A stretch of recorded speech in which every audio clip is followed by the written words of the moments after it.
Alright, hello. My camera's still not showing up, and now it is no longer the fault of not having it open. Oh, Dad, sorry. Everything's fine. Everything's fine. Let's see. What if I told it to center to screen? That does not seem to have done anything. Not because anything else is on top of it. Alright, unexpected technical difficulties. Can you hear me? Oh no! Oh, yes, okay, yes, no, my mic seems to be working. The desktop audio is not, however, because I just remembered that I, set it up incorrectly. Anyway, point being, I don't know why my camera isn't here. I'm going to fix the desktop volume real quick first.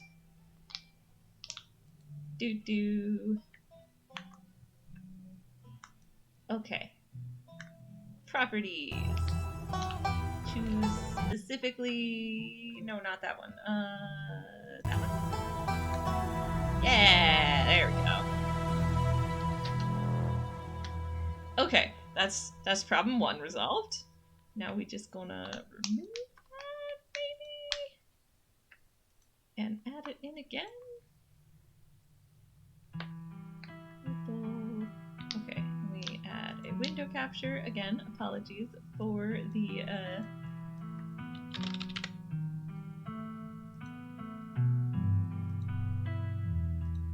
I'm so big. Okay, so now wait, come back. Camera, and we go.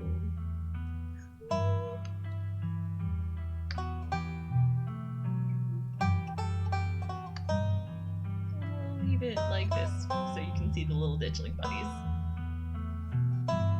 Okay, all good, hooray! I'm actually going to switch to my stream starting soon screen one last time, very briefly, as a reminder to myself for where to start the stream from for my YouTube VOD. Of course, anyone watching this from Twitch, well, if you want the cleaned up version, watch them on YouTube.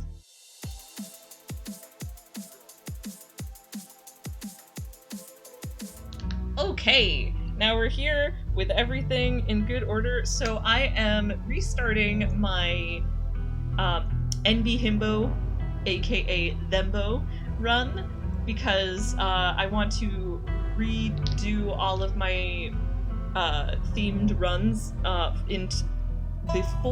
ideally before episode 4 drops, because there was a fairly significant update, and so I just kind of want to have the definitive version, as it were. The definitive canon version. So, my hope is that I'll do Chapter 1 and Chapter 2 all in one stream. Chapter 1 this week, Chapter 2 next week, and then Chapter 3 I'm gonna have to break up into 2 because it's just too long.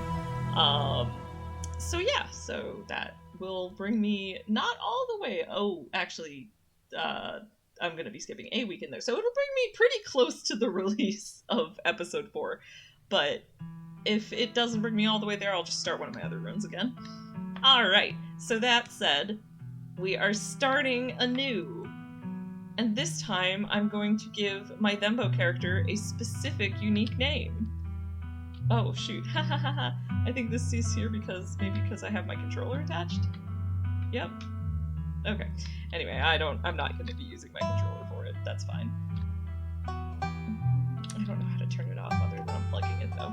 So, I'm going for a nice, reasonably gender-neutral name. And...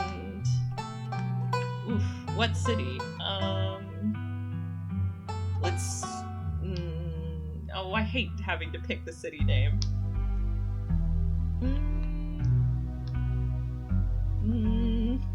Oh, decisions. I don't know. New York is the good default. It is the biggest city in the country I live in. We're going for they them pronouns.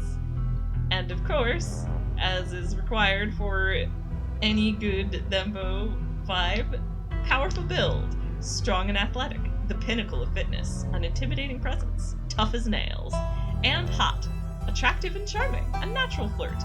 People want to either be with you or be you. or possibly in some cases both, you know. Alright. Confirm.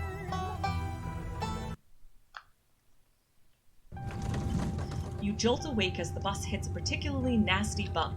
You feel like you'd only just managed to start drifting off, and now here you are, awake again, and still exhausted. Oh, hello, Box Puppy! Oh, haha, Terrytown, aka Sleepy Hollow, as a hometown. That would have been kind of great. Oh, and also, I just remembered a thing I wanted to show off. We're gonna just add a quick,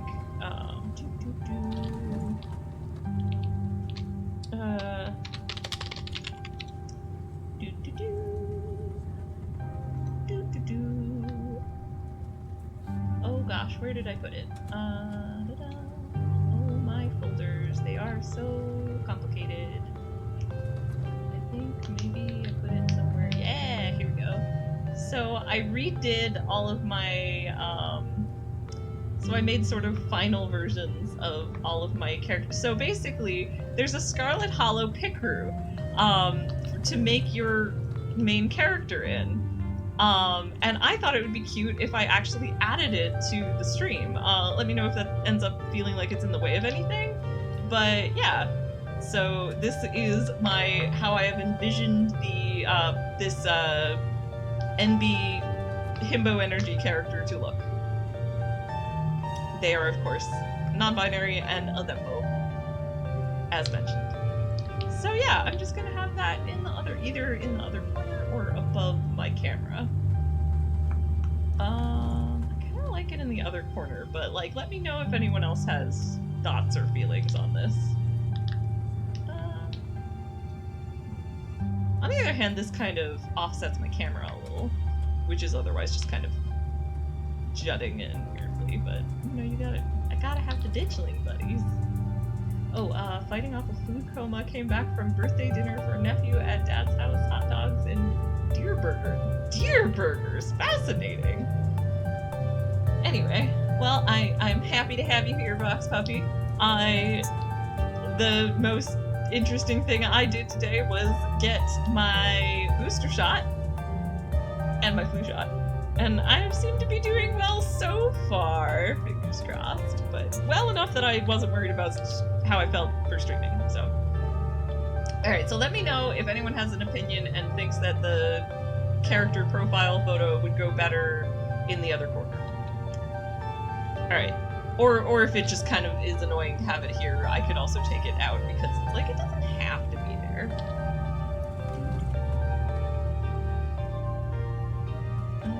So we're gonna move it down here. Yes. Okay. You jolt awake as the bus hits a particularly nasty bump. You feel like you'd only just managed to start drifting off, and now here you are, awake again and still exhausted. For a moment, you're hazy on the details of where exactly here is, confusing this bus with the many others that came before it. But as your mind continues to reassert its existence in the waking world, the past few days come back into focus. The long-lost cousin, the bad news, the 26 hours of bus rides with countless late-night stops and seedy depots that felt unsafe even in the middle of the day. You wouldn't normally find yourself traveling like this, but your cousin bought the tickets. The funeral of Pearl Ann Scarlet, your cousin's mother and your aunt, seemed like something you shouldn't ignore, even considering your own late mother's rocky relationship with this side of the family. Fortunately, the end of your long journey is in sight. You're almost in Scarlet Hollow. Stranger. So, anyway, as I was saying, oh no, he's still here. He's been sitting next to you for the past 5 hours, talking at you without pause. You're not sure he even stopped when you started to doze off. At first you thought he was just being friendly, but that was several hours of one-sided conversation ago. Stranger. I was up in Maryland looking for work, but mostly messing around because I was a dumb teen. And me and my buddies were doing our usual prank stuff. You know, pushing joggers into the harbor, that sort of thing. I'm gonna go with, wait, what? Yeah, you know, teen stuff. So, this girl comes up to us, swinging her purse, yelling about how she was gonna call the cops or whatever. It was hilarious. She actually hit my friend and he said it hurt a lot, so I guess she really was mad, not just playing. But she kept swinging, and soon enough she lost her balance and fell into the harbor all on her own.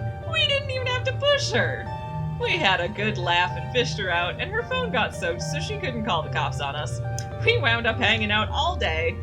She kind of became my girlfriend after that, and we've been on and off for about a year, so it's pretty serious. Though, about 5 months ago she tried to break up with me, like, for real. And geez, you ever get so mad you just want to, like, kill somebody? Hot. Did he say she tried to break up with him? You can't even begin to imagine what that might feel like. Nobody's ever broken up with you. I'm gonna go with the hot answer. I can honestly say that I honestly can't say anybody's ever tried to break up with me. Stranger. Yeah, I should have known I'd sound a little unhinged to someone like you. But if anyone ever does try to break your heart, you might be surprised by how it changes you. I honestly could have killed that woman. Oh my gosh. He just kept talking in one incredibly unbroken sentence, moving from topic to topic so that nobody had the chance to interrupt him. It was really quite hypnotic. What's that from, John? Alright, also 1 second, I'm turning my light on because it's starting to get dim.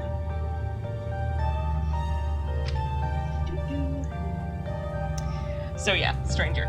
Anyway, she's giving birth to our son right now, so I'm trying to get up to Virginia to be there for it.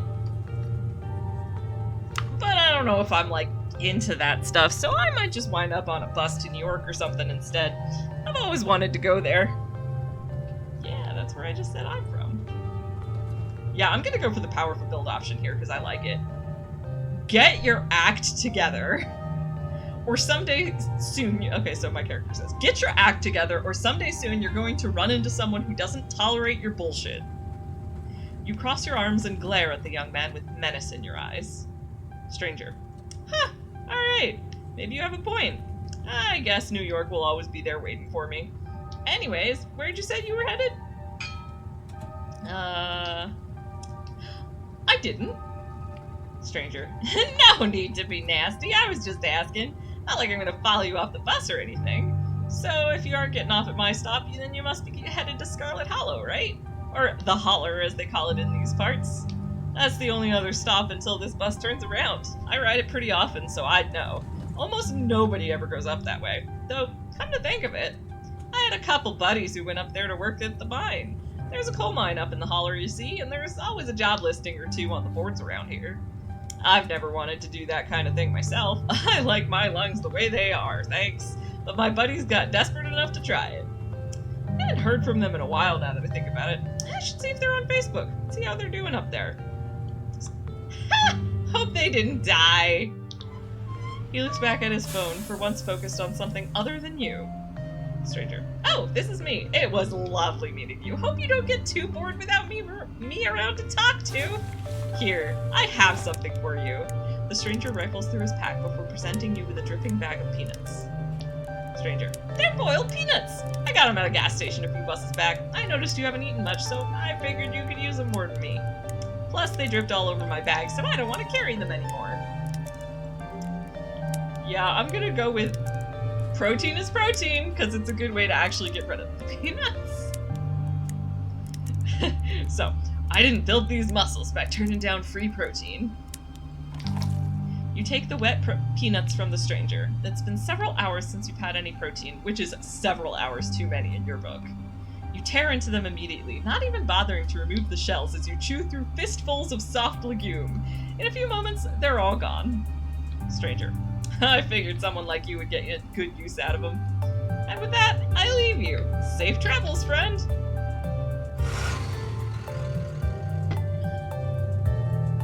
Maybe you can finally get some sleep. Bus driver.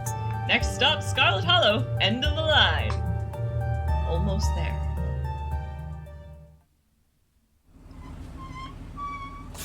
The bus finally comes to a stop, its brakes squealing as it deposits you in front of the Scarlet Hollow bus station. The sign at least reads bus station, but calling it that feels disingenuous. At best, it's a kiosk. Though, for a small town like this, you're amazed there's even so much as a road, let alone a bus that drives on it every week. The driver quickly shuts the doors behind you and starts the engine, kicking up dust clouds as he pulls away, eager to leave you and this place behind. Question mark, but of course Tabitha. I'm just gonna read it as Tabitha. Hey, Quinn! You instantly recognize the worn young woman from the few public photos on her Facebook page. She's your cousin, Tabitha, and she looks annoyed to be here. I'm gonna go anytime there is both a powerful build and a hot option together. It's clearly the himbo energy choice. So, Johnny, it's from Captain Jean-Luc Picard of the USS Enterprise song. Fair. Okay, yeah, that does sound like something that would describe him, what you said before. Anyway, so we're going for the powerful build and hot. Charmer.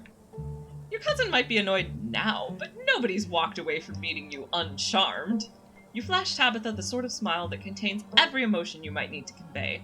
Relief at meeting your long-lost family for the first time. Profound sorrow at the circumstances needed to make that meeting happen. Slightly nervous anticipation at the opportunity to build a new relationship. Tabitha, it's so nice to finally meet you. I was sorry to hear about your mom. And there it is. Tabitha. Thanks. For a brief moment, Tabitha is put at ease before she quickly straightens up and the annoyance returns to her face. It might not have been much, but it's progress. Tabitha.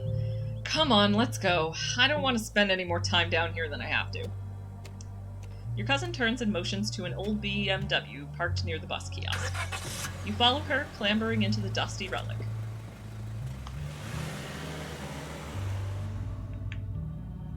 It doesn't take much driving before the only signs of civilization are the car you're in and the road you're on.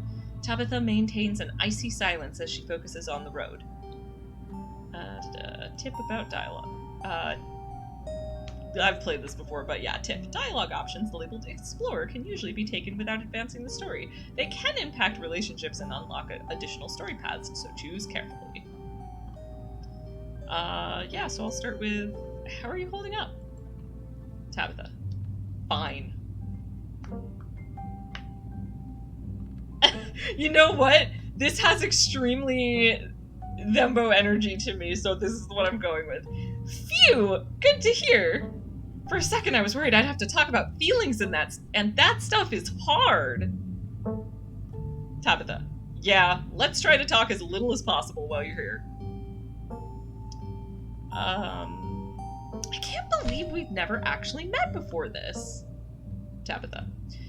You have your mom to thank for that. Or had, I guess. I'm not gonna be so ridiculous as to do the Dead Moms Club thing. I'll do the... Is there bad blood between us? Or, no, sorry. I'm sorry, but is there bad blood between us? All I know is my mom left and she was mad at this side of the family, but I don't know much besides that. Your cousin stares straight ahead, her expression icy. So, the funeral. It's on Sunday, right? Tabitha. Yup, like I told you.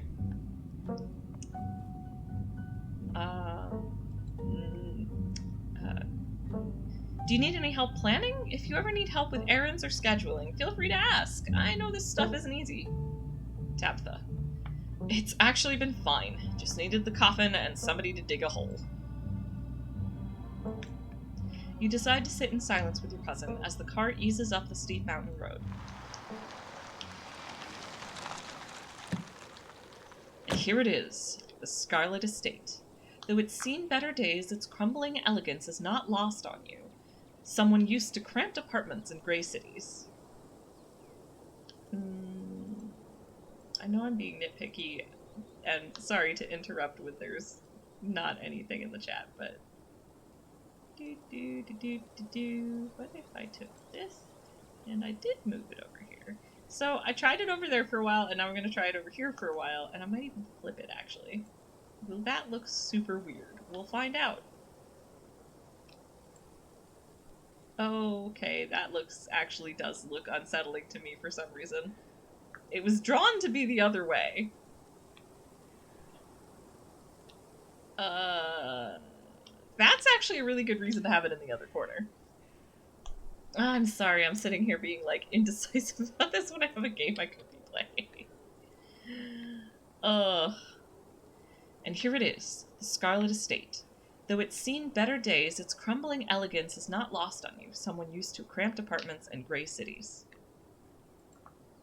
Your mother told you about this place many times before she passed, always with an anger burning beneath her words. The faded majesty you once imagined doesn't quite compare with what's in front of you, a jarring blend of opulence and ruin. As you stare at it, perched on the crumbling cliffside, you can't help but feel like it's something that should have been left to rot a long, long time ago.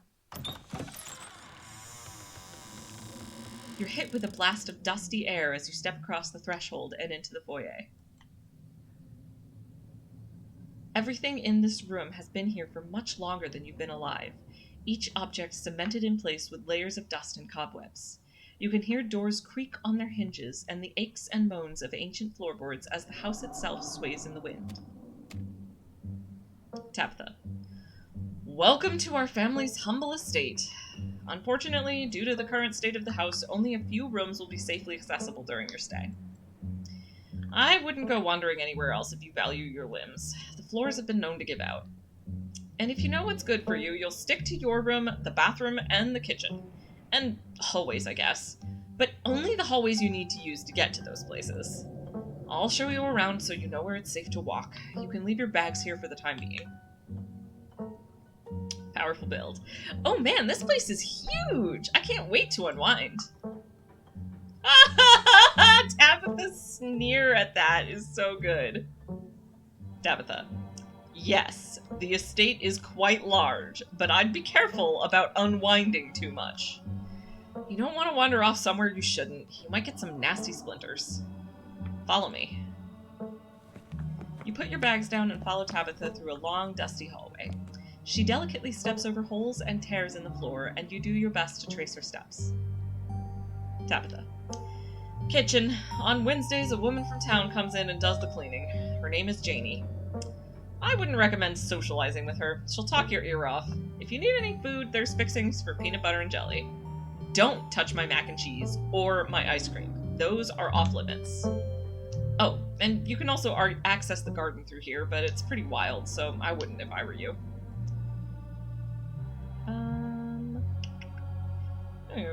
Awesome! I love PB&J. How'd you know it was one of my favorites? Hot. It looks like your famous smile doesn't run in the family. Tabitha. I didn't, but good for you.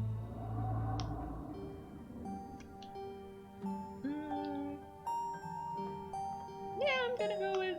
It's nice. So yeah. Quinn says, this is so nice! It's so much bigger than what I'm used to in the city. Is that a kitchen island? Tabitha. It is. Thank you. Alright, what's next on the tour? Tabitha. Bathroom. Follow me. Great! It's been hours since I've gone. As the two of you leave the kitchen, you pass by a tuxedo cat sitting on the countertop.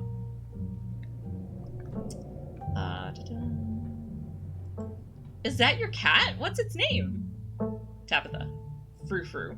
Do not try to pet her. If she wants to be pet, she'll let you know.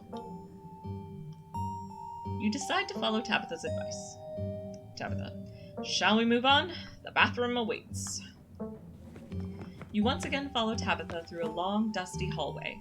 Maybe after a few nights it'll get easier to navigate these spaces, but for the time being you feel lucky to have not fallen through the floors. Tabitha. Guest bathroom. Not much to show. It's a bathroom. I'll wait outside.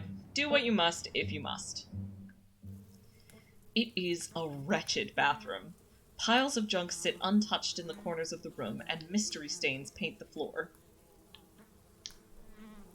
I'm just gonna go straight to lift in the toilet seat.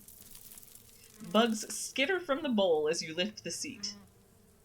A toilet is a toilet. Sure, it could be cleaner, but your business needs doing, and this is as good a place as any. You do what you must, and rejoin your cousin out in the hall. Tabitha. Next up, guest bedroom. Last stop on the tour. Follow me. You and Tabitha briefly return to the foyer before climbing the stairs and reaching the guest room. The room smells old. Dust, mildew, wood rot, it has it all. A week of sleeping in this place might give you permanent lung damage. Tabitha. This is where you'll be staying. The linens are fresh. I had Janie wash them last week. I had to endure a half-hour rant about her kid to get her to do it, so you'd better be grateful. The closet is full of old family stuff, so you can't hang your clothes up, but you can use the dresser. It should be empty. Do the powerful build. Quinn. There's a lot of boxes and stuff lying around here. I could help you move things around and fix the place up. Tabitha. Look, I appreciate the offer, but Janie already comes in once a week. It's fine. I guess I'll start to get settled. Tabitha. Follow me. I'll take you back to the foyer so you can collect your belongings.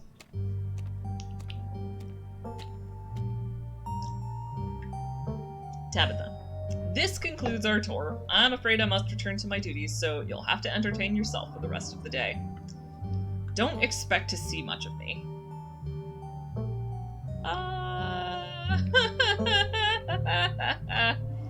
I am tempted to ask the hot option. You know what? Heck with it. This is my only run where I have a hot character, so why not? Hey, so is it cool if I bring someone over at some point this week? Tabitha. What are you talking about? You don't even know anybody who lives here.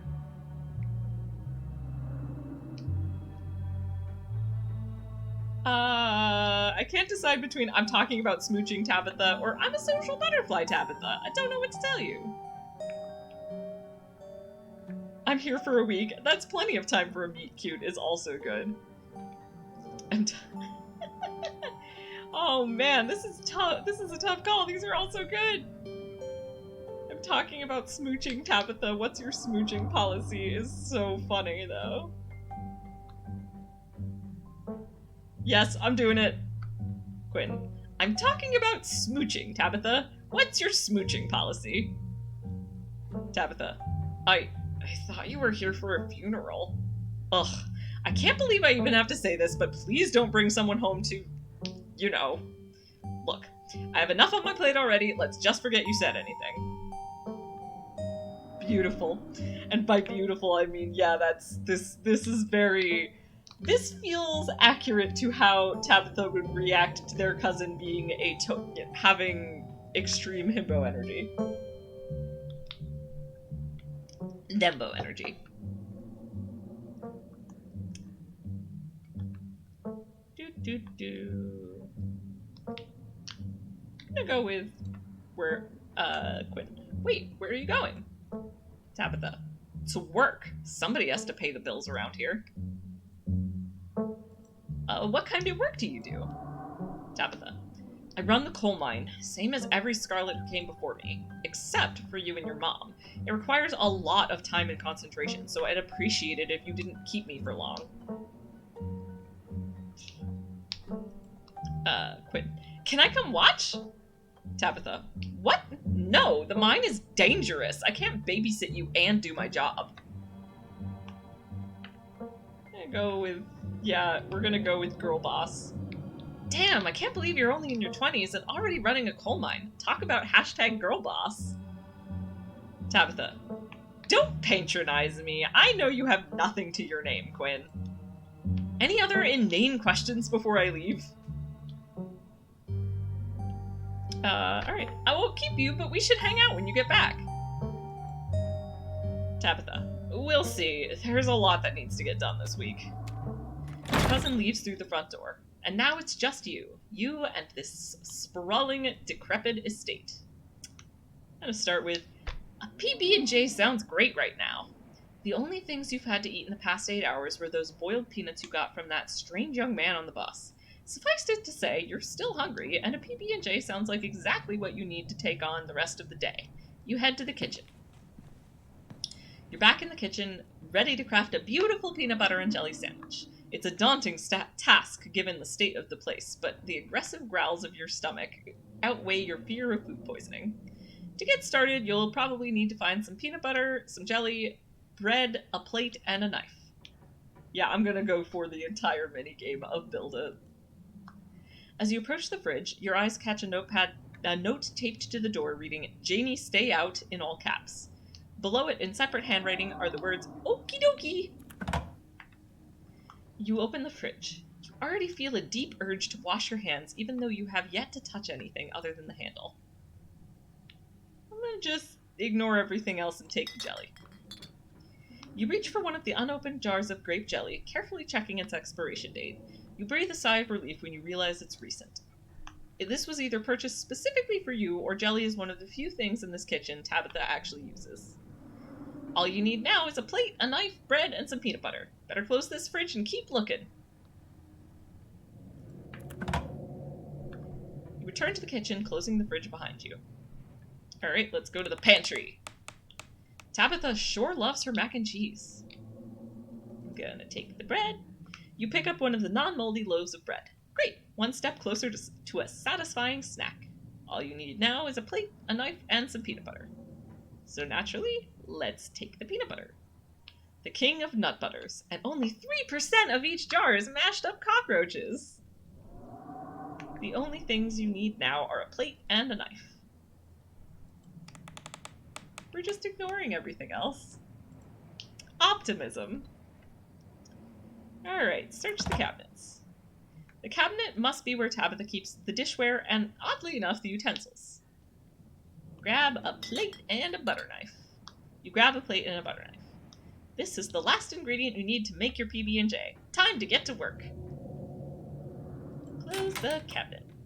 You close the cabinet and look back to the rest of the kitchen. Make that PB&J. Despite the state of this horrendous kitchen, you have successfully combined your 3 ingredients to make a peanut butter and jelly sandwich. Congratulations! Protein awaits! A job well done. All of that hassle, and it took you less than a minute to eat. The rest of the day lies in front of you. I'm gonna check out the garden. This garden was reclaimed by the wilderness long ago. It might not be very safe, but who's to stop you from venturing deeper? You wander further into the garden. It's quiet out here. And there's nothing really to see, so apparently we return to the kitchen. You head back inside and close the door behind you. And you're done here. Congratulations, you've eaten and have a full day ahead of you. What do you want to do next? I'm gonna skip settling into the room, and it's not like I have a talk to animals character, so might as well head to town. There's not much left for you to do here other than head out and explore the town. You do just that. If you'd have known you'd wind up having to walk all the way back to town, you probably would have just asked Tabitha to leave you at the bus stop, especially with how unhappy she seemed to see you. If only you could wipe the slate between the two of you clean and bury some of that tension. Though, maybe her mother's funeral isn't the best time for something like that. Then again, maybe it's the perfect time. Continue down the path. It's really pretty out here. Continue down the path. Finally, you made it back to town. The holler, as that guy on the bus called it, has probably seen better days.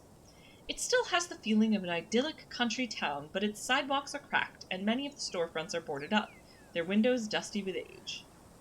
A chill breeze sweeps down the lane, and you shudder, suddenly feeling as if you're peering into a grave. It's Doggo! Gretchen, come back! Quit bothering strangers! Oh, I haven't seen you around here before. Hot. The young woman is noticeably flustered by your appearance. It's a phenomenon that you, as a hot, are all too familiar with. Sorry about Gretchen. She can be very slippery when she wants to be. Hope she didn't scare you. Yeah, I'm gonna go with a pug! She's so cute! I love pugs. She's so cute. Thanks. She is cute. Sure, most of her teeth have fallen out, and she's got a couple of weird growths, but for a 17-year-old pug, that's pretty good. 17? That's incredible! It sure is. I'm hoping she beats the current record holder and makes it to 19. Or better yet, 20. The more time we get together, the better. Isn't that right, Gretch? How about I introduce myself so you won't be so nervous? I'm Stella. Since when was my character nervous? It's not often I see a strange face up in the holler. Every now and then there's a new crop of coal folks, but you don't look dusty enough for that. You aren't in town for the funeral, are you? The Scarlet funeral? Quinn. Hi, I'm Quinn. Stella. You must be Tabby's cousin, right? That's the only person I can think of who would come to town for the funeral. How's she holding up? To be honest, I've been a little worried about her, all alone up in that big house. Yeah, I'm gonna go with... I'm sorry, did you say Tabby? I'm sorry, did I hear you right? I can't imagine Tabitha ever going by something so bubbly. Stella. She did back when I knew her better. It's been a while. I hope she's okay.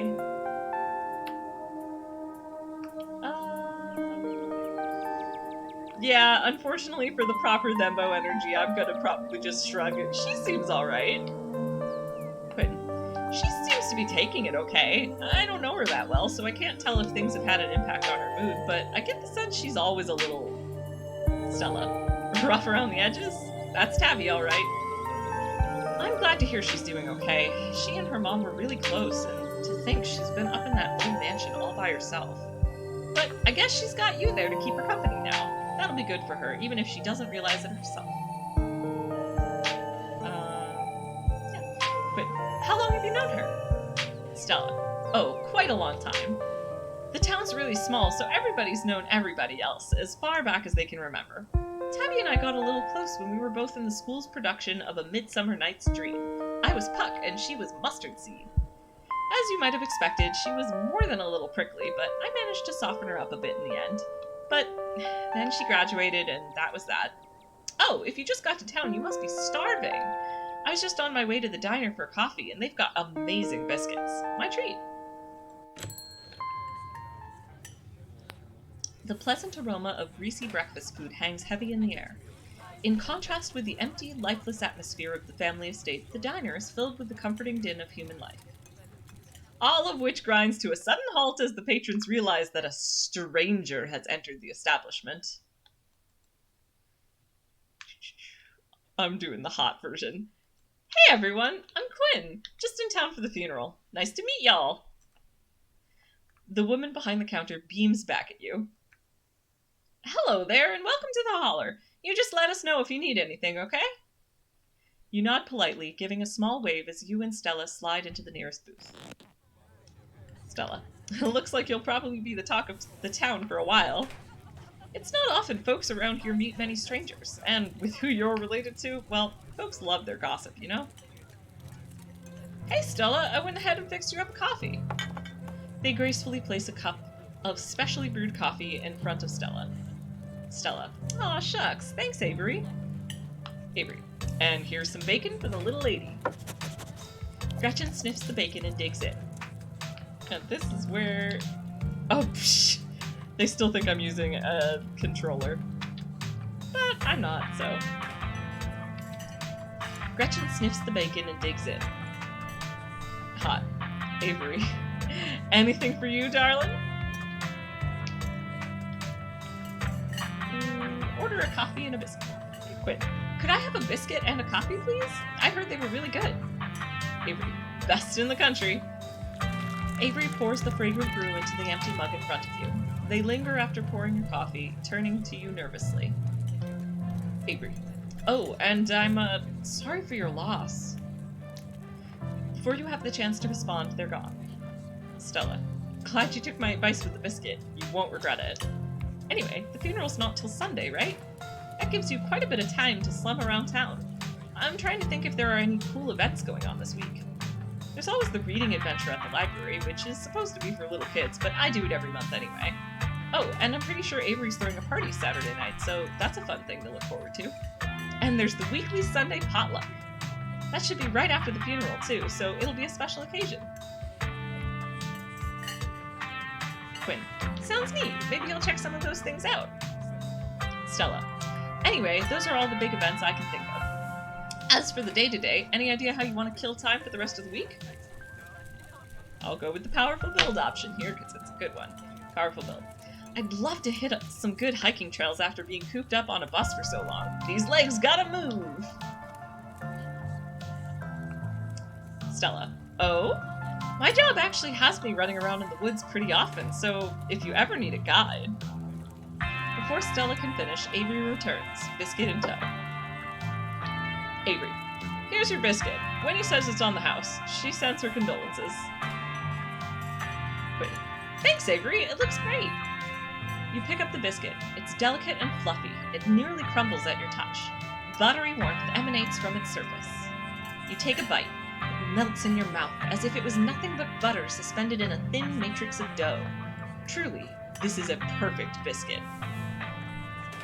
Quinn. Whoa. This is a really good biscuit. Wow. Stella. I'm so glad you like it. Avery lingers at the table for a moment. Avery. So, has Stella mentioned she's famous? Stella. Oh, Avery, I'm not famous. Look, Avery. Look, if you're not going to go around tooting your own horn, you know I'm going to do it for you. Stella sighs. Stella. I'm a YouTuber.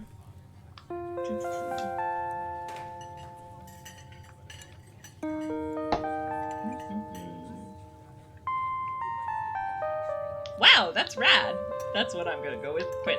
Wow, that's rad. I've never met a YouTuber before. I'd love to check out your channel at some point. Stella. Aw, thanks. It's nothing much. It pays the bills, but it's mostly a passion project, you know? Avery. She's selling herself short, Quinn. Her stuff is amazing. She hunts cryptids. I think the best video to start with would be that river one. Not the lake, but, you know, the controversial one. Stella. Oh yeah, the Catawba River Runner. I didn't expect much out of that footage at the time, but it wound up being my most popular video by far. So, the River Runner is a cryptid that's only known from a single sighting. 2 Boy Scouts thought they saw something big and weird in the Catawba River, and that's all I had to go on. But then I wound up catching this on camera. Stella pulls out her phone and shows you a clip of something in the river. Stella. Some folks said it was a beaver, but if that's the case, it'd be at least twice the size of any beaver I've seen. I also had people saying it was a dog, or even a capybara that must have escaped from a local wildlife sanctuary. I'm still not sure what it was, and I'm the one who saw the thing with my own 2 eyes. Okay, I'm going with the powerful build here because I think it's funny. Quinn. Whatever it is, I bet I could take it. Avery. Damn, you think so? Some of the folks in the comments thought it was a mountain lion. Stella. Yeah, I bet they could take on a mountain lion. Those things are barely bigger than house cats, but that's besides the point, because it's not a mountain lion. I did a whole video on the Appalachian mountain lion myth and found Jack squat, and there's no reason one would be swimming in the river like this. They're not fans of water. And it's too short to be a mountain lion. No way. Avery. Personally, I'm a fan of the capybara theory. Sure, it's not like any local sanctuaries were missing one, but there's always people keeping exotic pets as exotic animals as pets. Kind of a sewer gator type situation. Stella. Ha, exactly. Some exotic pet owner set it free, and now it will forever roam the Catawba, confusing Boy Scouts and YouTube commenters for years to come. So, speaking of things to do around town, I was actually planning on filming this week's video tonight. I was wondering if maybe you'd want to come along? It's a pretty easy one this week. We wouldn't even have to camp anywhere. I'm gonna go after the... Avery. Wait! No spoilers! Stella. Whoops! Sorry, Avery. Avery. It's okay, I should probably get back to it instead of standing around chatting with friends. See y'all around! Stella. Now that the coast is clear, I'm going after Skunk Ape. I'm just gonna go with all of the excitable options, because that's the energy I want here, is just like, yeah! Quinn. Heck yeah! Skunk Ape is hilarious. I saw a docu-special on it once. Stinky Bigfoot. Stella. Ha! Right? It should be a pretty fun video. It's hard to be serious when you're talking about something that's famous for smelling bad. Most skunk ape sightings are from Florida, but while I was doing research for last week's video, I came across a report where a lady from a town over claimed to have seen one in her deck, playing tug-of-war with her dog. And as I leave no stone unturned, I decided it was worth investigating. So what do you say? Want to tag along? Hold the camera for me while I narrate against a darkening sky, that sort of thing? Oh man, oh no, I have to choose between the hot and the powerful build options here. Oh, on the one hand, this is the run where I decided to romance Stella. On the other hand, powerful build is so good. It's got such good energy. I live for the thrill. There's gonna be lots of flirting opportunities later. I'll go with the powerful build one this time. Quinn. Heck yeah! I've been hoping you'd ask since the moment I heard cryptids. I live for the thrill. Stella. Yes! I pegged you for a good adventuring buddy the second I saw you. Glad to see I made the right call. This is gonna be a lot of fun. I actually started the channel with a couple buddies of mine back in middle school, so it'll be kind of like a blast from the past. Me and Kanika and Reese, running around in the woods, flipping over rocks and bothering salamanders. Our videos were terrible, but we had a lot of fun, and that's all that mattered to us. You know, that gets me thinking. I wonder if they'd be down to come along with us. Get the old gang back together. Though, I guess Kanika has to close out the general store tonight, so I'm pretty sure she's a no-go. But Reese, I think there's a decent chance we could get him to come out of his hidey hole if he's up for it. Do you mind if I make a quick call? Stella pulls out her phone and dials it, waiting while it rings. Stella. Reese! Dude, what's up? Feels like it's been forever. Oh man, I'm sorry to hear that. Do you want me to come by, or... Okay, if you're really sure, but if you change your mind... Oh, I was just calling to ask if you wanted to come out to the woods tonight. I met somebody cool in town today. They're Tabitha's cousin. I know, yeah! Just here for the week. Anyway, we're going out to look for Skunky. We could take the easier trails if that would help? Dang, man. That sounds awful. I hope you take it easy tonight. I'll swing by sometime this week and we can have a more low-key hang. How's that? Ha, yeah, I'll bring them. Talk to you soon. Bye, bud.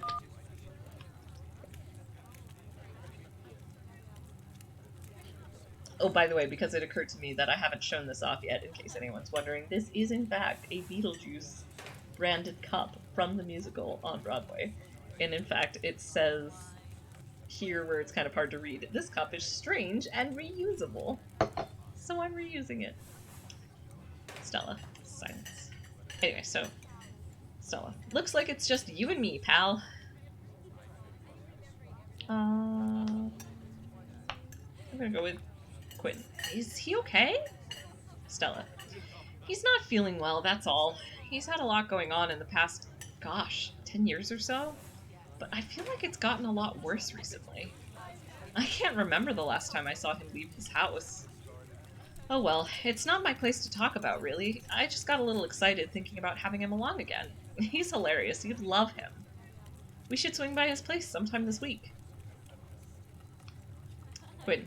That'd be nice. I'd love to meet your friends. Stella. Awesome. I'll make it happen. He's definitely the trickier one to meet. Kanika is much easier to track down since she's at the general store basically every day. But friendship can wait. We've got a skunk ape to hunt. So we should probably head out if we want to make it up the mountain before it's too dark. Come on, let's blow this popsicle stand. You pause before getting up. Maybe it's time to make a good first impression. I'm gonna leave a generous tip. Box Puppy says, I'm reminded of the group play ad-libbing. We're going after skunk ape, morbing out. I wanna eat a skunk ape. Fair enough, fair enough. You reach into your pocket and pull out a crumpled $5 bill. You know it's a bit more than one would expect to get from such a short dining experience, but you might as well share the wealth while you've got it. You smooth out the bill before placing it on the table inconspicuously. Stella. Aw, that's awesome of you. Avery will appreciate that, I'm sure. Stella turns to leave the diner with you following close behind.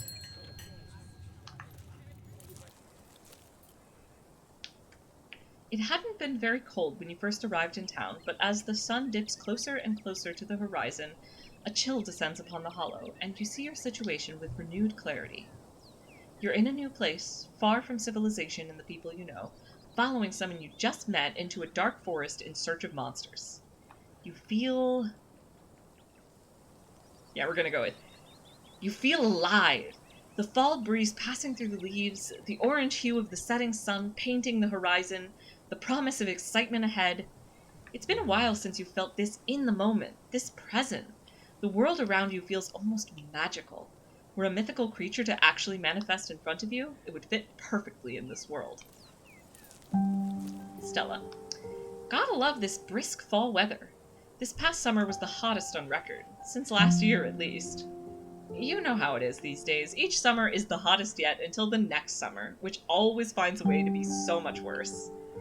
It's just nice to feel a chill in the air and see the leaves change, like normalcy is restored, if only for a moment. Sorry if that was a bit of a bummer. We should talk about something more fun, like skunk apes.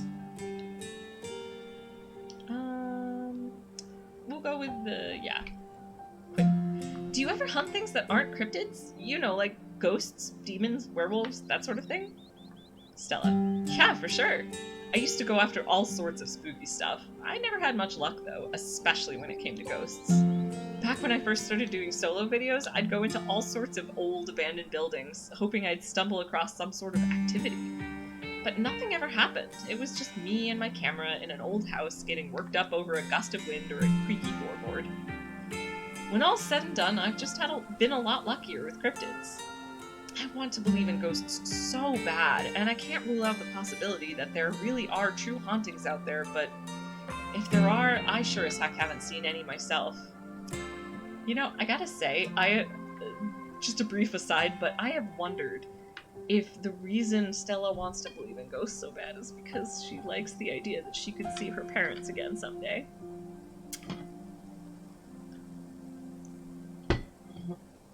Not to be all tragic on Maine, but anyway. Stella.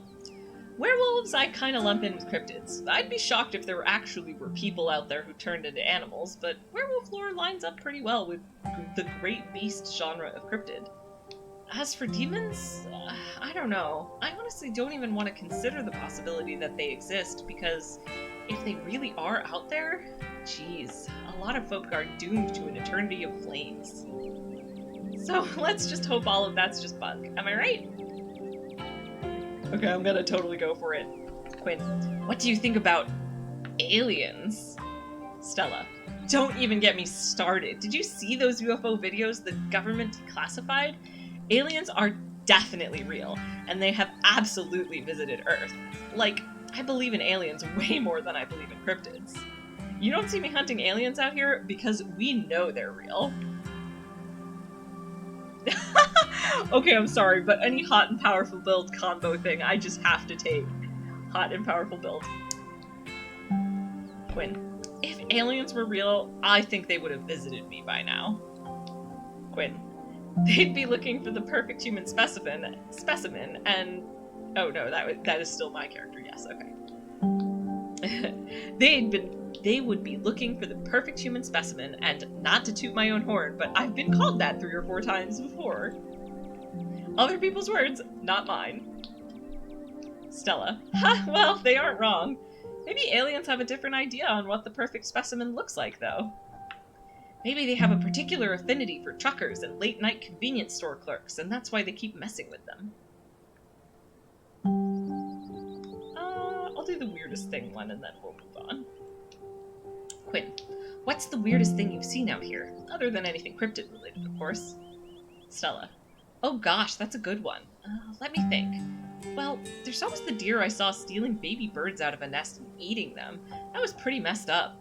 But I think most people know about that these days. I've seen tons of videos of other deer doing it, so I'm not sure if it counts as weird anymore. Oh, Tetanus Lake! That's definitely the weirdest. It was a 5-foot deep, 30-foot wide pile of old cans and bottles and assorted garbage with grass and trees growing on it, so you could barely tell it was there until you stepped on it. It was practically solid ground with how much it had been compressed, but you could still fall through if you weren't careful, hence the name. Better be up on your shots if you want to mess around in there. It was all stuff from the 50s too, which was super neat. I salvaged a few bottles that I keep on my dresser as a little souvenir. Alright, let's move on. Stella, did you hear that? Alright, I'm gonna take a brief break just to get more water because I'm running low, and I try to do a little bit of a gruff voice with Duke, and that's not great for my throat if I don't have water, so BRB. Alright, I am returned with both new refreshed water and refreshed barley tea, because that's what I've been drinking out of my previous cup.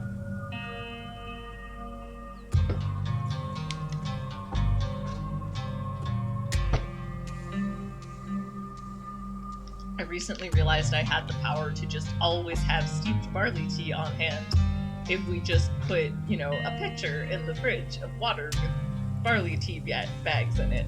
It's worked out very nicely.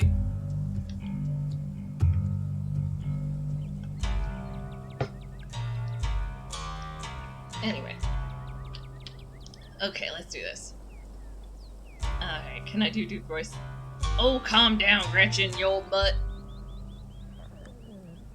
Same to you, Stella. You're always jumping at nothing, girl. Stella. Phew, sorry for getting spooked, Duke. I thought you were... Duke. Some creature of darkness? Nah, girly, just old Duke. Now what the hell are you looking for way out here? Stella. Skunk ape. Duke. Sorry I asked. And who's this you've suckered into coming with you? Wait a tick. You aren't. Is that... Stella. Yup. Duke. I see. Welcome to the holler. My condolences. I'll keep you in my prayers. Now both of y'all head on back to town, you hear? It's best you steer well clear of this area tonight. I'm out dealing with my own critter, and I won't be too appreciative if a couple fools with a camera scare away the more sensitive wildlife. Stella. What are you hunting tonight? Something tall and hairy? Something musky? You seen anything like that recently? Duke. Wouldn't you like to know? You never could stay in your business, Stella Richmond. Put that damned camera down. Stella. Aw, come on, Duke. Maybe I could help out. I'm pretty good at tracking. You know I learned from the best. Duke. That you did, but I have yet to see a shred of proof that you listened to any of it the way you tromp around the woods at night yelling about chunkabungas or what have you. Oh, Johnny One Take, dare one Pingu have so much power. Is that about the barley tea? And sorry, I love that sentence though, and I want to like make it my tagline for something. Dare one Pingu have so much power. Anyway, Duke. Something's been getting at my chickens. I've lost 3 this week, and I can't afford to lose many more than that. Stella. I'm so sorry to hear that. But, I wonder if Skunk Ape has a taste for chicken. Duke. Now, see, this is why I don't come to you about these things. It ain't no Skunk Ape, whatever the hell that is. I know exactly what this is, but I know you won't believe me if I tell you. Stella. Oh, Duke, you don't think it's... Duke. I do, actually. It's those damn mountain lions. They're out there, Stella.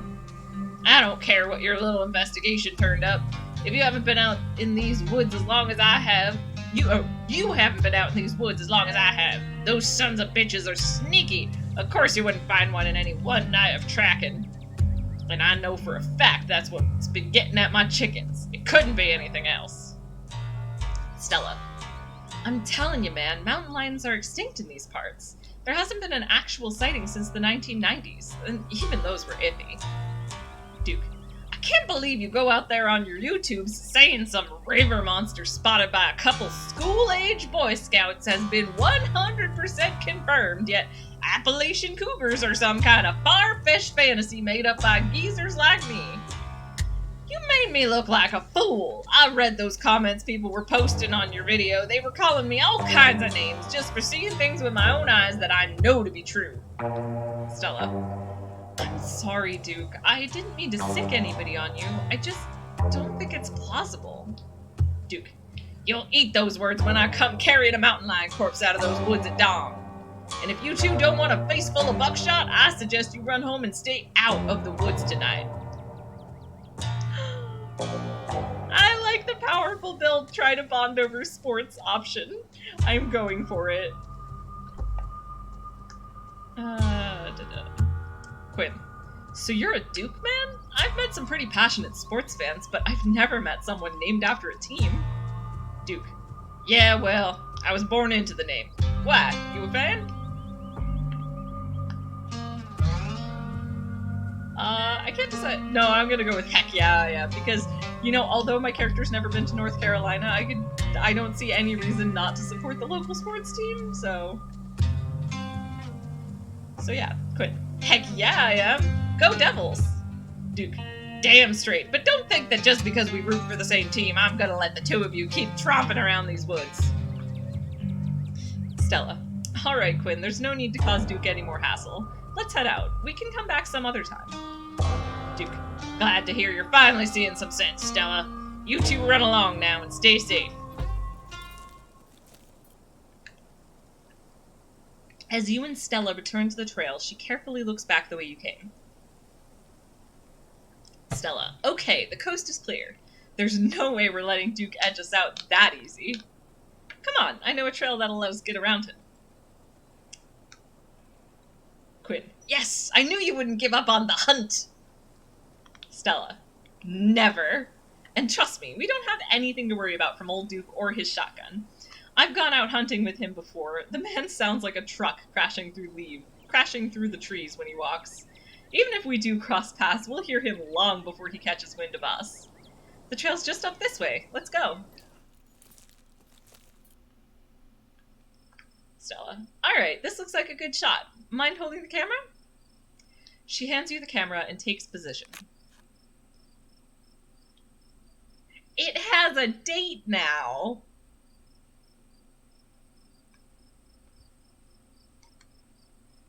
My recollection, or rather I saw on the Discord that they did not previously have a date here, which I think I knew, but I'd forgotten. And the date has changed, because when they posted a photo, it was a different date. So let me just check. Because if it's October, it doesn't quite work. I don't know. I don't know what the logic is for the date.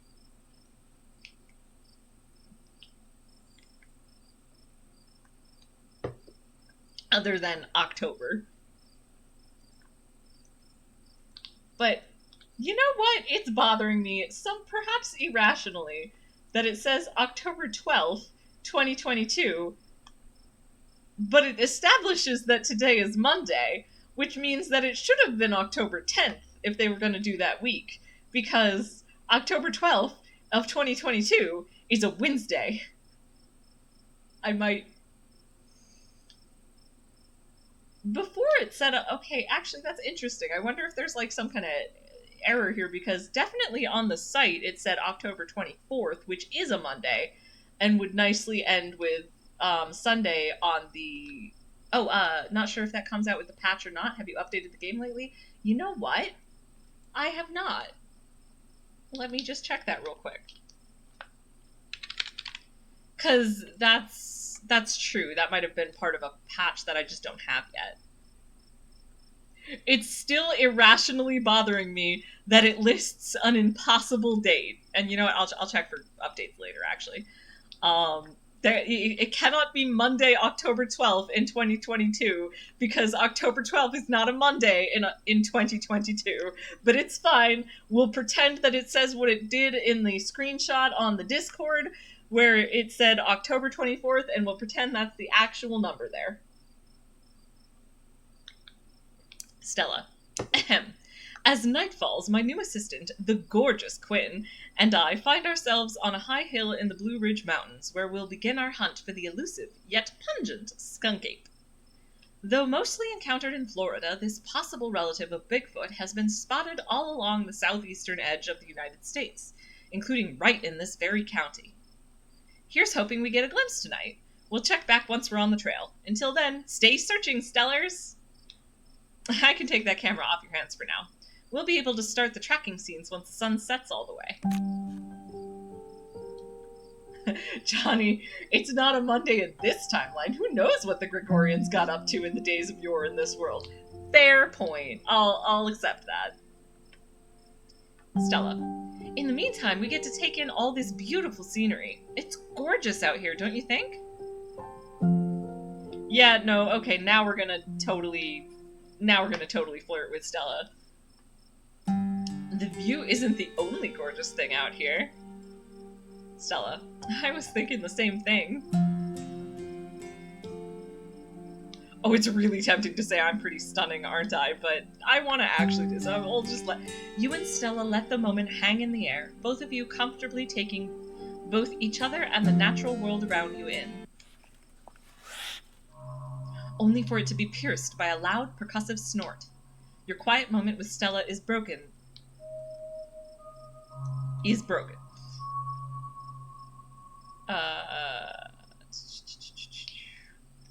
Let's just go with, what was that?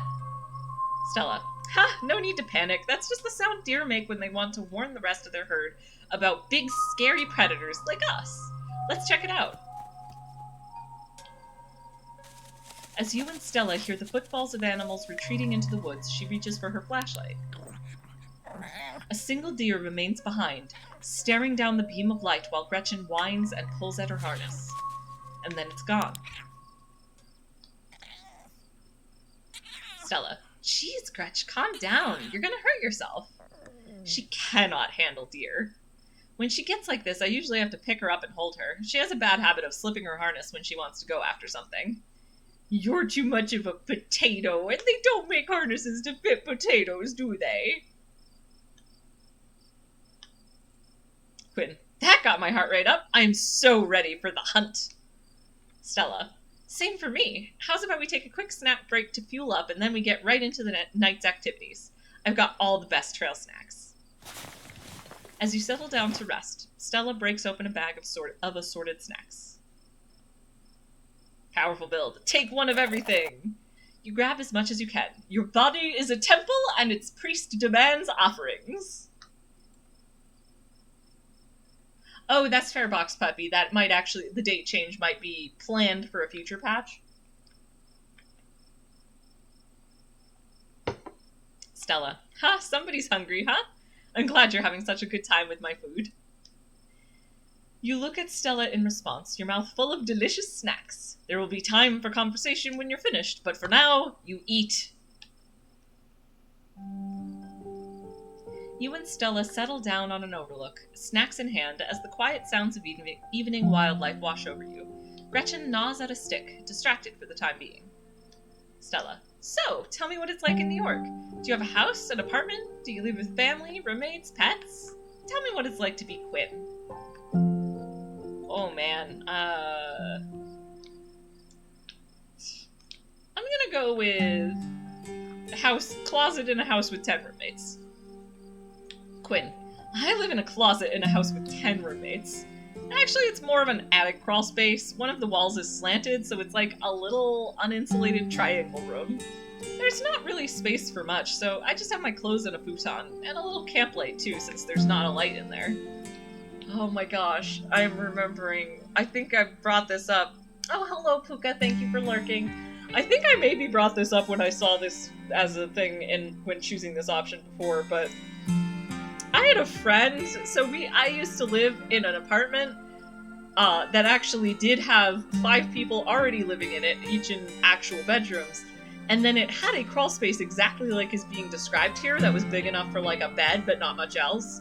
And we had a friend who was temporarily homeless, and we offered the crawl space, and like, so I actually know someone who literally lived in a crawl space for a few months at least, possibly longer. I actually can't remember exactly how long they were there.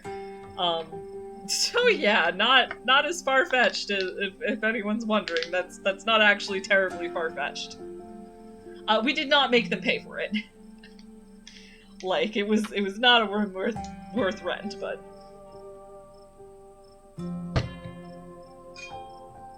it was a place for them to stay, and obviously the rest of the house was nicer than the crawl space.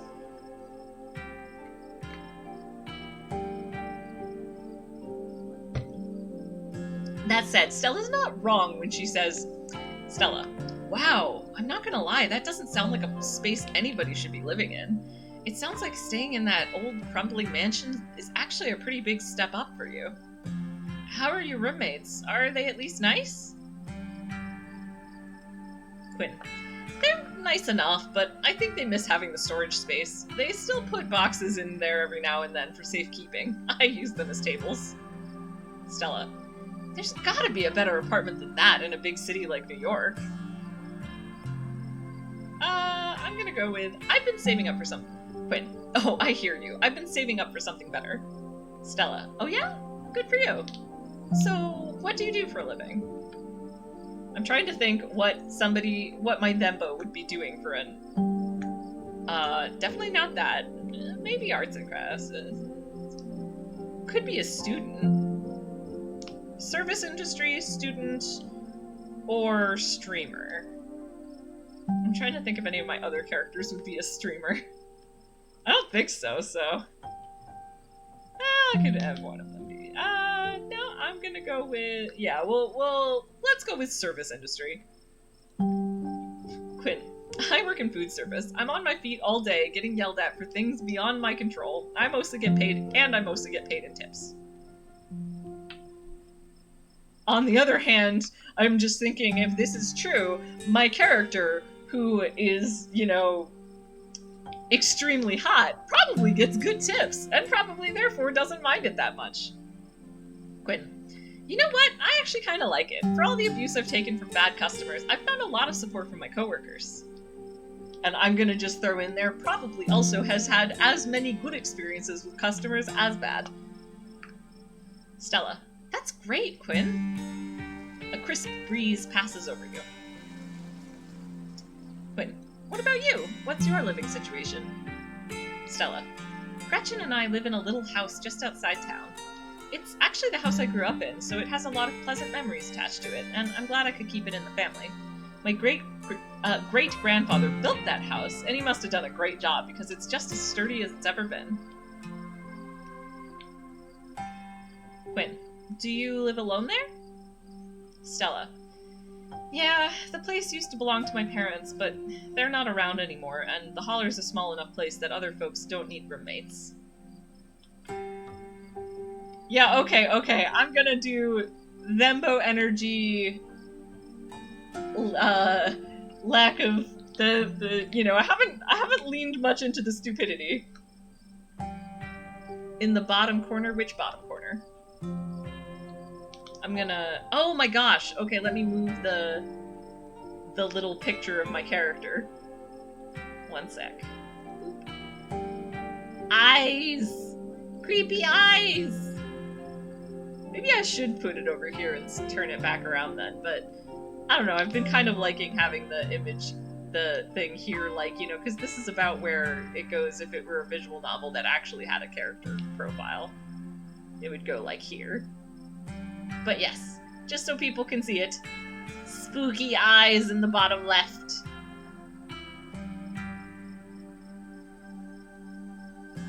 Spooky. Yes, so I'm, for once, actually am going to lean into the Thembo stupidity angle and go, oh, did they move? Quinn, oh, did they move? Stella, no, they died. It's okay, I've done my morning. You don't have to watch your words around me or anything. Life goes on.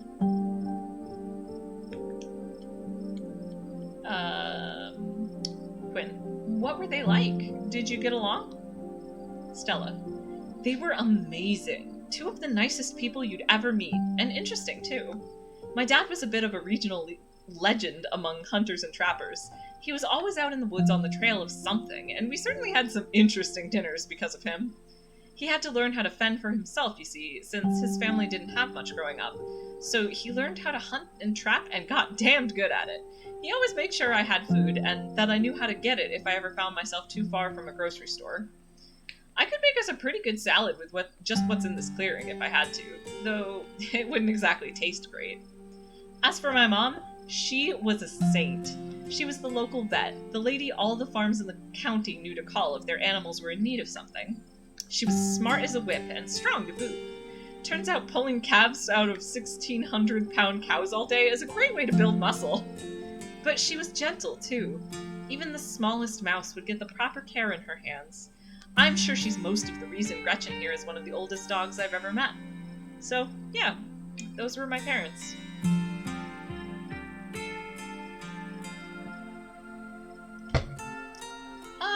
with the I can relate one. Quinn. My mom died pretty recently, so I get it. It's alright if you ever need to talk about things. Stella. Aw, thanks, Quinn. That's really sweet of you. How are you holding up? Quinn. I'm okay, hanging in there. It was a long time coming, so it wasn't a surprise. I'd kind of come to terms with it by the time it actually happened. And it's not all bad. She doesn't have to be in pain anymore. That's a relief. The hospital bills are another story, though. Which also, now that I'm realizing it, explains why the character lives in a closet space with 10 roommates. It's probably the only space that they can afford while trying to pay off the hospital bills, which is its own kind of horrible, but all too realistic given the American healthcare system. Stella. Yeesh, I can't even imagine how bad that must be. It's just salt in the wound at that point. Stella. Whoa. Stella immediately packs her bag and slings it over her shoulder. Quinn. Oh man, it's Skunk Ape! It's gotta be, right? Stella. Could be. Could be. Whatever made that sound, I've never heard anything like it. And it's close. Here, hold Gretchen's leash for me and let's check this out.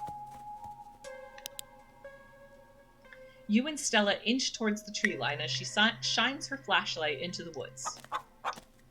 As you approach, a series of weak clucks calls out from a nearby bush. Stella. Maybe Duke's birds weren't eaten after all.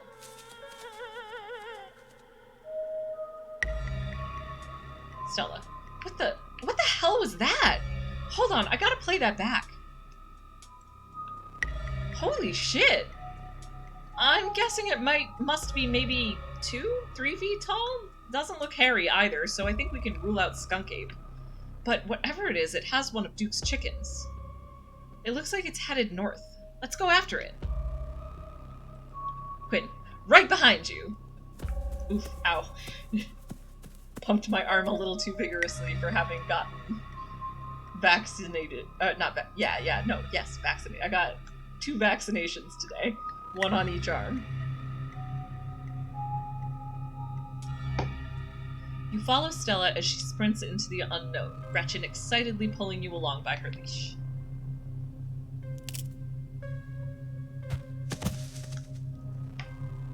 Stella. Oof. Quinn. Are you okay? Stella. Yeah, I'm alright. I just tripped on something weird. Oh no! That poor thing! It must have been one of Duke's. Oh Jesus, it's still alive! You move towards Stella to get a closer look at the chicken. Stella. Don't let Gretchen too close. She'll try to take a bite if you don't stop her. You hold Gretchen's leash close to your chest. She seems nervous, squirming slightly against her harness. Oh yes, by the way, this is where we start to really get into content warnings that it won't be too bad because I have powerful builds, so we won't have... Well, we might still see the nest. There's gonna be a lot of animal unpleasantness. Animal body horror. Its poor little chicken eyes look up at you, glazed over, but still rolling around in their sockets with unfortunate life. Examine the wing.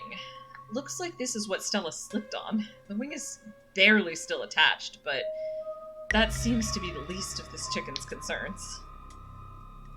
Examine the growth. Good God, at first you thought it might have been a tumor, but this is something else. The skin is stretched taut, the growth pulsing beneath. Ugh. Still creepy. Ugh. Having investigated to your heart's content, you turn away to give Stella room to film. Stella. Ahem. It seems we've found one of Duke's chickens, folks, and she's not looking good. I'm hesitant to speculate, but she definitely seems to have some sort of growth under her skin. Could be a tumor, could be something else. Either way, I don't think there's much that can be done for her at this point.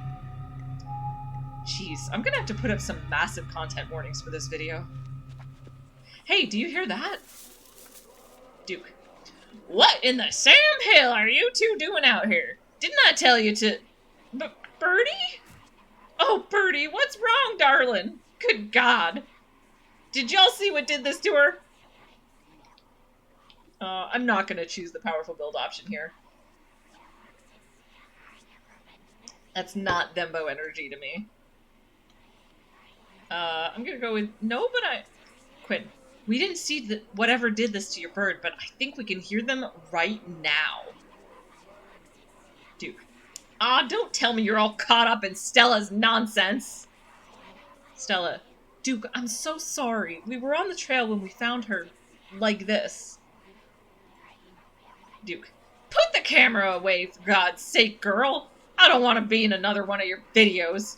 No one needs to see me like this. No one needs to see Birdie like this. You wouldn't put her online, would you? Not when she's like this, all swollen and hurting. Stella. Duke, did you hear what Quinn said? I think they're coming closer. Duke. Come out, you sons of bitches! Stella. Duke, don't shoot them! We have no idea what'll happen. Duke. You hear that, Stella? That ain't the sound of something peace-like. Whatever these things are, they'll pay for what they did to my girls. Can barely hear it. Hopefully it's a little more audible, over the... Okay, there you go. You can kind of hear the whispering now. Duke. Come on, you, whatever your name is, grab that flashlight and help me line up a good shot.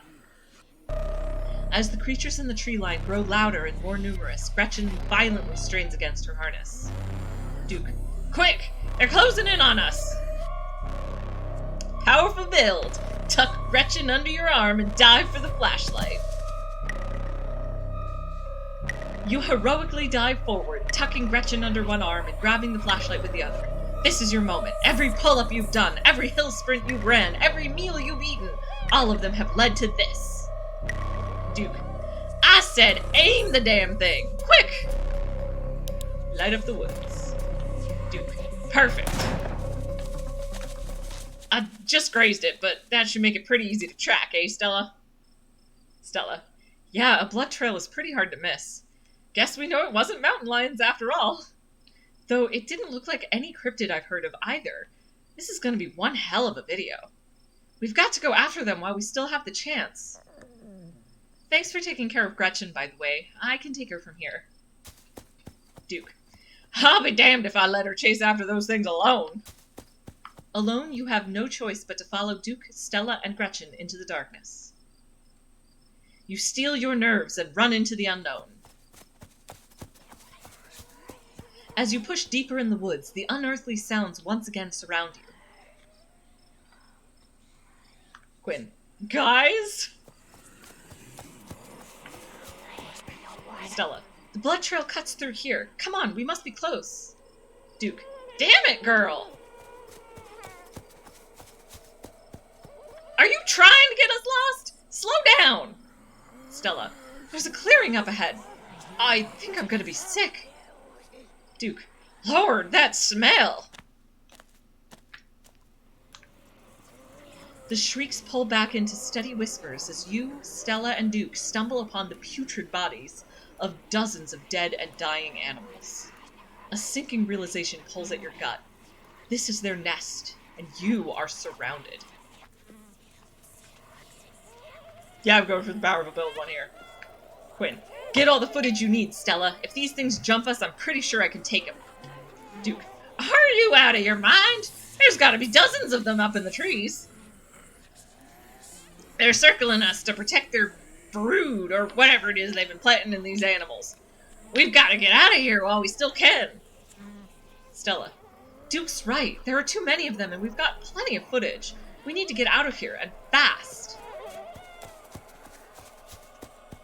Just as you follow Stella and Duke in a mad dash through the woods, so too do the unearthly hollers and whispers of the nest. In the highest branches of the trees, and down on the forest floor, they're all around you, casually keeping pace with your all-out sprint. Duke. Quick! My truck's down this way! You make it to the road, but 3 of the creatures stand between you and Duke's truck. Powerful build. Clear a path. Quinn. Stay back. This scene might look familiar. You take a single deep breath before propelling yourself towards these creatures. Punch 'em. As they recoil, you plant your foot firmly in the ground and throw your body towards the abomination to your right, your fist firmly connecting with a powerful haymaker. Its body feels wrong, as if your blow had just collided with a bag of loose organs instead of with a living creature. Caught by surprise and outmatched by your physical prowess, the creatures leap back and scatter into the woods. You are still the dominant species here. At least, for now. Duke, get in the truck and let's get the hell out of here! Stella, Duke, do we have to take the truck back? I can just walk. Those creatures left. I'll be fine. Duke, Stella, now is really not the time. Stella, alright, I can do this. The three of you sit in silence as Duke drives back to town. The ride feels both like an eternity and like nothing at all. Eventually, it's over, and you find yourself outside of Stella's house. Stella, thanks for taking me home, Duke. Duke, anytime, but Jesus, Mary, and Joseph, what were those things? Stella, I have no idea. I've never heard of anything like them, but I got a ton of footage. Nothing really clear, but it's a start. Let me know if anything happens with Birdie, alright? Duke, she's gonna be fine, you hear? I'd better go check in with Bo. He'll be worrying about me. You and your friends stay safe. Looks like those things didn't follow us, but, well, no point in talking about the butts. Just look out for yourselves. Quinn, take care, Duke. Duke, mm-hmm.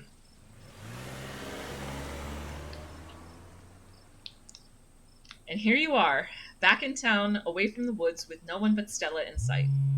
Your phone buzzes in your pocket. Now that you're back in town, you must finally be getting reception again. 6 missed calls from Tabitha, and 13 text messages. I'm gonna try calling her. You try and call Tabitha back, but it goes straight to voicemail. Well, that didn't work, so I'm gonna text her that I'm okay. You text Tabitha back and let her know you're okay. Your message sits unread. I'm gonna go with this one, I think. Quinn, yikes! Tabitha's been blowing up my phone. Stella, I guess she must be worried about you. God, what a mess this night's been. I can't believe you punched one of those things. Quinn, it felt like hitting a bag of organs. Not that that's something I've done, but it was just like meat suspended in jelly that was barely held together in a stretched out bag. I don't think it had bones. Stella, dang, and here I thought skunk ape sounded gross. I'm gonna go with Quinn. What do you make of everything we saw? Stella, I don't know. I haven't seen or read about anything like this. Although, maybe. We've got to find out more about those things. The library doesn't open for a while, so any real research will have to wait until the morning. That being said, there is someone in town who might have some useful information. My friend's mom. Her place isn't far. We should head over now before it gets any later. Yeah, no, I'm gonna go with Quinn. Let's do it! Stella. Cool, let's go.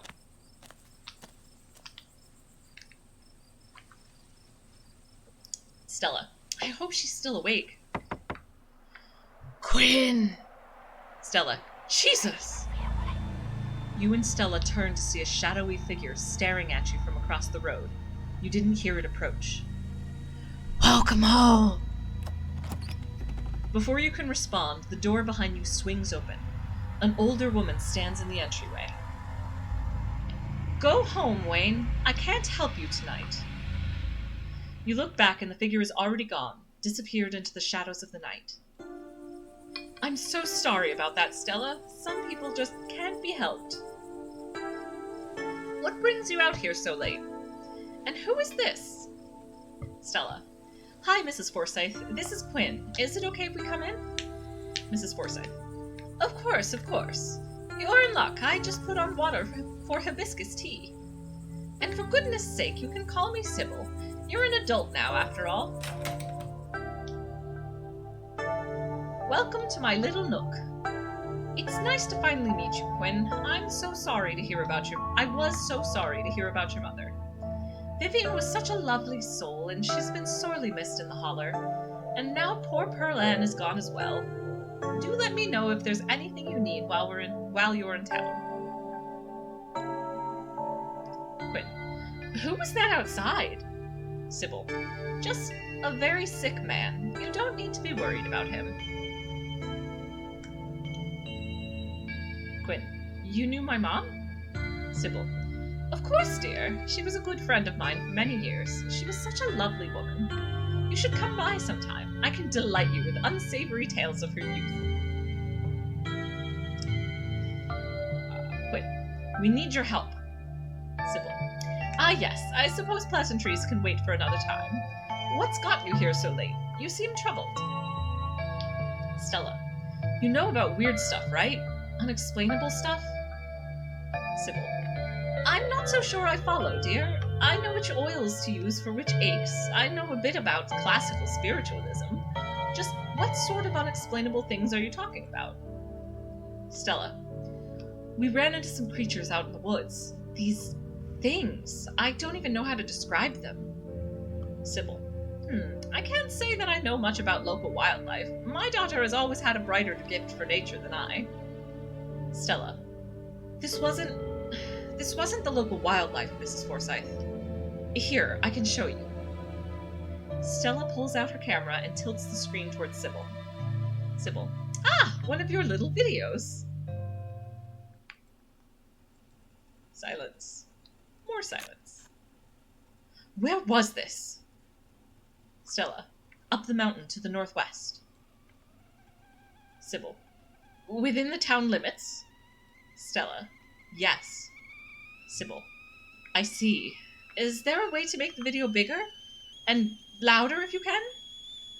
Stella. I'd need to plug the memory card into a computer. I could go back and get mine. Sybil. No need. Kanika should still be awake. She can lend us hers. You'd better come with, Stella. I'm sure she'll be more willing to help a friend than her nosy mother. Sybil. Kanika, come on out. We could use a little help. Kanika. What, Mom? Oh, hey, Stella. And Gretchen, who's a good potato? And a stranger. A cute stranger. Oh my god. Yep, I'm doing hot and powerful build. Quinn. Ha! Who are you talking about? I'm the only stranger here, I think. Kanika. Dumb and cute. Yes. Yes! That statement means I am succeeding at Thembo energy. You must be Tabitha's cousin. Stella. Yep. Sybil. Sweetie, we were wondering if we could borrow your laptop. Stella and her friends have a video to show us. And her friend. Plural. Not singular, not plural. Stella. It's really important, Kanika. Kanika. Silence. Oh, okay. My room's a mess. I'll just bring it out there. Stella. Heads up, Kanika. This is graphic. There's a lot of dead and sick animals on the recording. Kanika. You know I have a harder stomach than any of our friends. I'm pressing play. Silence washes over the room as the video plays. Kanika. Stella, what the hell is this? Sybil. Silence. Yes, exactly, Vox Puppy. Heart of gold, dumb of ass. Or I've also heard pure of heart, dumb of ass. Stella. I'm sorry either of you had to see this, but Quinn and I have no idea how to make heads or tails of it. Kanika. Stella, are you okay? Did you get hurt? Stella. I'm fine. Really, I'm okay. I don't need to interject there. Both of those options felt a little rude. Sybil. Unfortunately, if these creatures are what I think they are, the two of you are embroiled in something quite sinister. My grandmother called them ditchlings, and they are a terrible omen, a sign of great suffering and destruction to come. Kanika. Mom, come on, whatever's doing this is serious. Stop scaring Stella and Quinn with this tailypo crap. Sybil. Kanika, sweetie, let your mother talk. The creatures themselves are harmless to people, despite that grisly scene in the woods. But just as birds flock before a storm, the ditchlings congregate where tragedy is soon to fall. To see one is to be cursed by fate. To see so many in one place is... Sybil holds her silence. Kanika. Jesus, Mom, they've clearly had a rough night. They don't need this... Stella. It's okay, Kanika. This is helpful. Kanika. Stella, whatever these things are, they aren't magic. Stella. We can't rule that out. Not after what we saw. But fine, let's focus on what we know. Whatever they are, they're doing something to these animals. You saw that nest. What were those growths? Quinn. I punched one of them in the face! It was super gross and squishy, like it didn't have bones. Kanika. You punched one of them? Also, wait, that doesn't make sense. How can they move like that without bones? Stella. Quinn's not lying. I saw them punch one with my own eyes. And that's a good question, Meeks. How can they move like that without bones? Clearly something supernatural is afoot. Kanika. It's much more likely that they're just misremembering things. That being said, that sounds kind of grub-like. I wonder if those growths are like some sort of parasitic larval stage. I don't want to jump to any conclusions about something this out there, not without doing some research or talking to a biologist. I'm sure there's a rational explanation that'll clear all of this up. Sybil. Silence.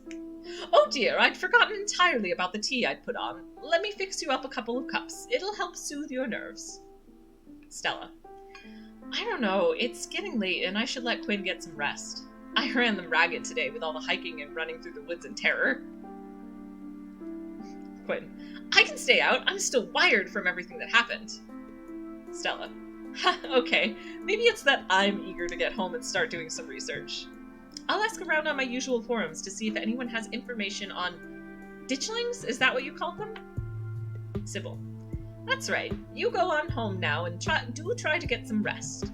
Don't stay up all night on the online. Let me get you some of my house-made peppermint tea to go. It really does wonders to soothe the soul. Kanika. Bye, Stella. I'll see you tomorrow, okay? And call me if you need to talk. Stella. Thanks, Kanika. I'll see you. Kanika. Bye, Quinn. Sybil. It's excellent, iced or warm. Though with the nights getting chillier, warm will probably be best. Helps wake up the bones. Be careful out there, both of you. Sybil turns and closes the door behind her. Stella. Alrighty, let's head back home. My home, I mean. And here we are. You're welcome to stay the night if you want. Yeah, I'm doing... This is my one route where I will be romancing Stella. Every other route I'm going to be trying to hook her up with... back up with Tabby. So... Oh, I do have closed captioning on Pukara. There should be a button on my stream video that says CC, and if you click that, that will turn on captions. I do leave it on even when I'm just reading from text because, you know, I'm going to be, because I say more things than the text, than just reading the text, so I like having closed captioning on, and it's a system that works well for me, so. Anyway, yes, so I'm going to go with the hot option here. Quinn. Yeah, I can't imagine letting a night like this end. Stella. My thoughts exactly. Not many people get to share an experience like this. It doesn't take long for Stella to fix up the guest room for you. While it's certainly smaller than its counterpart at the estate, it's far better cared for. Stella. Make yourself at home. Quinn. You know you didn't have to do all this, right? Stella. You don't have to worry about that. I'm glad the guest room is finally getting some use. What do you make of all of this? Stella. Gosh, I don't even know where to begin. Those creatures are out there, and they're doing something horrible to the local wildlife.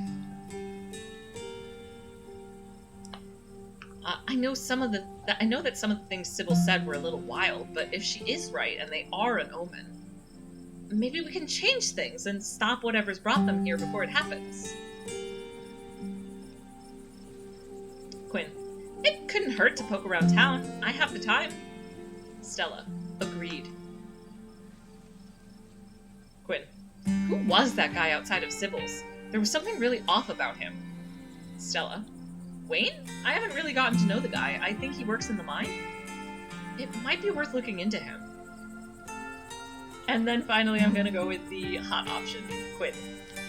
The night doesn't have to end just yet. Stella. I was about to throw myself back into work, but you're right, we could probably use some time to let everything catch up to us. How about we lie down for a minute and just listen? Quinn. Sounds good to me. She turns off the light as the two of you get comfortable, Gretchen settling in at the foot of the bed. Stella lies beside you, and the two of you settle into a comfortable silence in the darkened room, her heartbeat and the gentle moan of the Appalachian wind near deafening in the otherwise quiet atmosphere.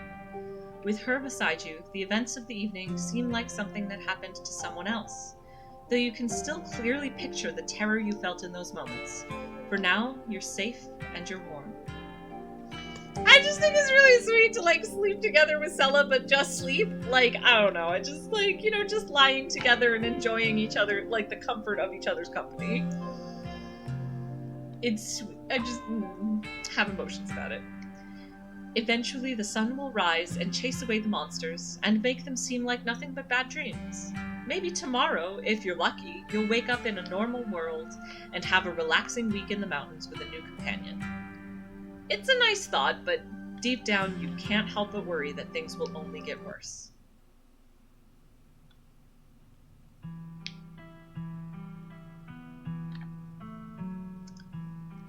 And that is the end of chapter 1. Oh, so many eyes in the trees.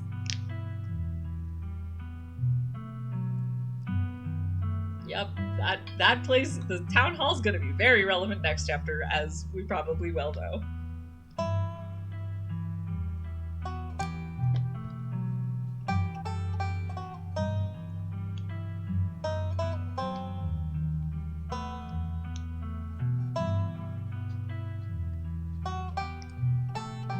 And that's Reese, which is also relevant to next episode. I feel like these ending things are a little bit of a preview of the next. Also, I'm actually going to hide my little character thing there, because they're not here in these scenes yet.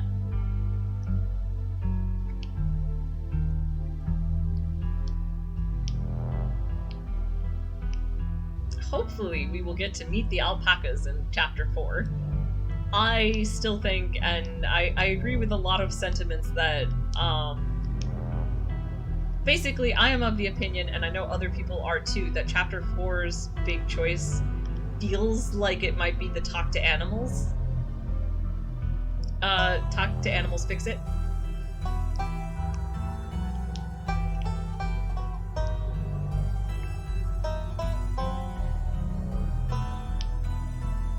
Oh man, yes, this is why I was so sure that this is a real door in the house, because it's shown in this clip.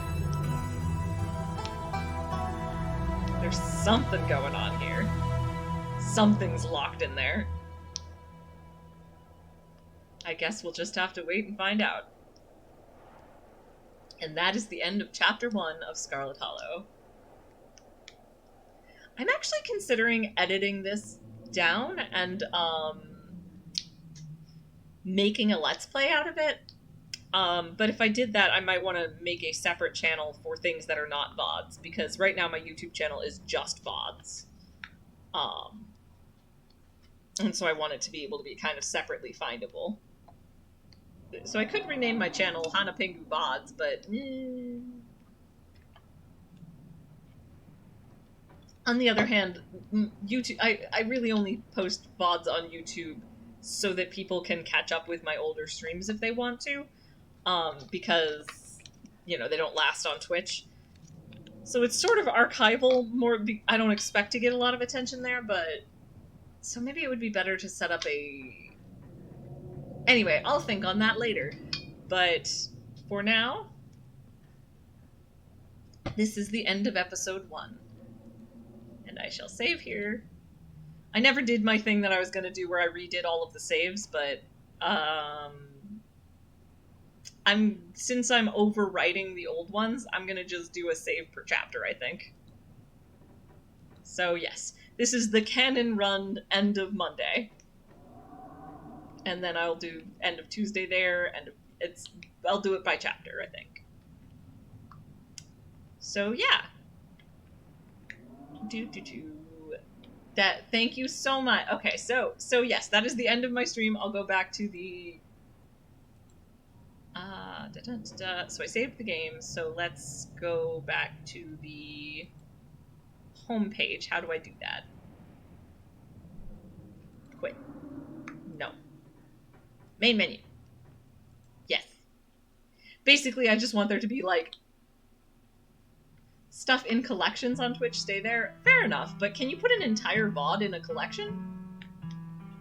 Oh, fair enough, Pukara. I will probably read that. I assume that's the new one, or one of the newer ones, right? Anyway, we'll talk book club things later. So yes, thank you so much to Johnny One Take, Pukara, and Box Puppy for hanging out and chatting, and thank you to anyone else who might have been lurking, or to anyone who is watching this later. I appreciate you all very, very, very much. And I will see y'all later. Let me just do a quick check. Yeah, just at a glance, I don't think I know any of these people well enough. Yeah. Okay. Yeah. So we'll call it here. My next stream will be tomorrow, my usual Cinderella Phenomenon stream, and then I will hopefully be doing my next installment of the Thembo rerun next Sunday, probably at 4. Like today I started at 6, but next week I'll probably start at 4 again. And I will, yes, hopefully. Okay, good to know, Johnny One Take, which by the way, so I started a little later than usual, but too early to actually raid into Johnny's stream. But if you're around in a couple hours, check out Johnny One Take's Sunday Scaries stream. And thank you all so much for being here, and I appreciate you all very much, and I'm gonna call it here and say bye.